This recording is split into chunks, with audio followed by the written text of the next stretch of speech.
Hello viewers, welcome to Shobha's Kitchen. இன்னைக்கு Shobha's Kitchenல ஒரு sweet recipe பார்க்க போறோம். அதுக்கு பேரு பாம்பே ஹல்வா. இதுக்கு வேணுங்கிற இன்கிரிடியன்ட்ஸ் லிஸ்ட்டை ஒரு ஃபுல் லிஸ்ட்டை எடுத்து ஸ்கிரீன்ல உங்களுக்காக போட்டிருக்கேன். லிங்க் டிஸ்கிரிப்ஷன்லயும் ஃபுல் டீடைல்ஸ் கொடுத்திருக்கேன். வாங்க இந்த ரெசிபி எப்படி பண்றதுன்னு போய் தெரிஞ்சுக்கலாம். ஒரே ஒரு கப் கார்ன் ஃப்ளோர் எடுத்துருக்கேன். அது இந்த பாத்திரத்துல போடுறேன். இதுல 2 கப் தண்ணி இதுல விட்டு கலரி வச்சுக்கணும். நல்லா கலந்து வச்சுக்கணும். இது நல்லா கலரியாச்சு.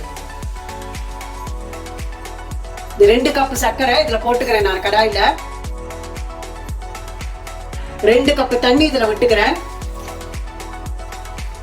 இந்த சர்க்கரை நல்லா கரையணும்.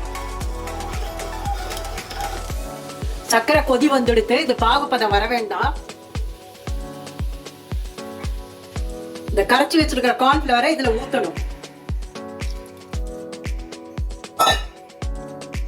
இது கைவிடாம கலரிண்டே இருக்கணும். இது இப்படி கண்ணாடி போல வந்திருக்கு. இன்னும் கொஞ்ச நேரம் கலரணும். இதுல கொஞ்சோண்டு ஃபுட் கலர் போட்டுக்கிறேன்.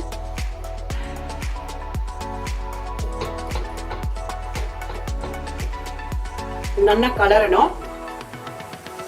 இது நல்லா கலரியாச்சு. 2 டேபிள் ஸ்பூன் முந்திரி பருப்பு போடுறேன். கொஞ்சோண்டு ஏலக்காய் போடுறேன். இதை நல்லா கலரி விட்டுக்கலாம். இதை நல்லா கலரி விட்டாச்சு. இப்போ 2 ஸ்பூன் நெய் விடுறேன்.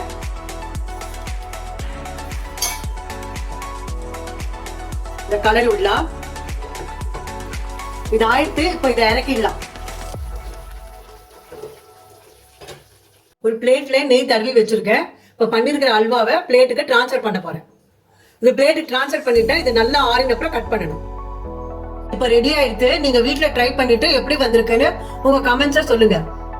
இந்த பாம்பே ஹல்வா ரெசிபி எப்படி பண்ணுறது அப்படின்னு நீங்கள் பார்த்துருப்பீங்க. உங்களுக்கு எல்லாருக்கும் பிடிச்சிருக்குன்னு நான் நம்புகிறேன். இதை வீட்டில் ட்ரை பண்ணிவிட்டு உங்கள் ஃப்ரெண்ட்ஸ் அண்ட் ஃபேமிலியோட ஷேர் பண்ணுங்கள். இது எப்படி வந்திருக்கு அப்படிங்கிற கமெண்ட்ஸை கீழே கமெண்ட் பாக்ஸில் சொல்லுங்கள். இந்த வீடியோ பிடிச்சிருந்ததுன்னா லைக் பண்ணுங்கள், ஃப்ரெண்ட்ஸ் அண்ட் ஃபேமிலியோட ஷேர் பண்ணுங்கள். ஷோபாஸ் கிச்சனை மறக்காமல் சப்ஸ்கிரைப் பண்ணுங்கள். பக்கத்தில் இருக்கிற பெல் ஐக்கானை ப்ரெஸ் பண்ணுங்கள். வியூவர்ஸ் எல்லாருக்கும் நாங்கள் இனிய புத்தாண்டு வாழ்த்துக்களை தெரிவித்துக்கிறோம். இந்த நியூ இயர் எல்லாருடைய கனவும் நிஜமாக்கும் அப்படின்னு நம்பி உங்ககிட்ட நான் சைன் ஆஃப் வாங்கிக்கிறேன். நான் ஒரு புது ரெசிபியோடு உங்களை சந்திக்கிறேன். இந்த வீடியோவை கடைசி வரைக்கும் பார்த்ததுக்காக ரொம்ப நன்றி.